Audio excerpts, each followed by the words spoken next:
Break के बाद आपको बताएंगे लाहौर में वज़ीर आज़म शहबाज शरीफ से वज़ीर क़ानून आज़म नज़ीर तारड़ और मौवन ख़ुसूसी अताउल्लाह तारड़ की मुलाकात हुई है। इस मुलाकात में पार्टी उमूर और कानूनी मामलात पर मुशावरत हुई है। दूसरी जानिब वज़ीर आज़म शहबाज शरीफ से मॉडल टाउन में मलिक अहमद खान ने भी अहम मुलाकात की है।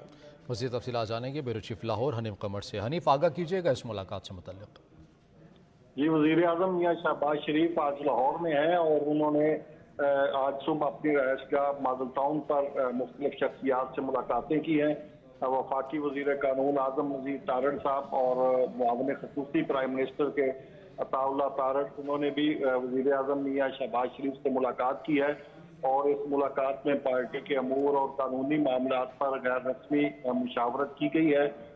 इन मुलाकातों में जो मौजूदा कानूनी सूरत हाल है, जो सुप्रीम कोर्ट के मामलात हैं, वो भी डिस्कस हुए हैं और इसके साथ साथ जो इन दोनों शख्सियात से मुशावरत में सुप्रीम कोर्ट के 3 जजेस जो हैं उनके खिलाफ रेफरेंस दायर करने के हवाले से भी गौर किया गया है, मुशावरत की गई है और तमाम पहलुओं का जायजा लिया गया है।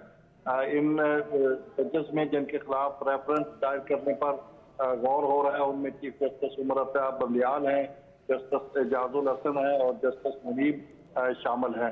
ये तमाम तर कानूनी मामलात इन मुलाकातों में डिस्कस हुए हैं। इसके साथ साथ मलिक अहमद खान ने भी मुलाकात की है प्राइम मिनिस्टर से और इसके अलावा पार्टी के कुछ दीगर रहनुमाओं ने भी वज़ीर आज़म से फर्दन मुलाकातें की हैं, अपने मसाइल बताए हैं और पार्टी के हवाले से और मौजूदा जो सियासी सूरत हाल है उसके हवाले से तबादला ख्याल किया। सही हनीफ, बहुत शुक्रिया।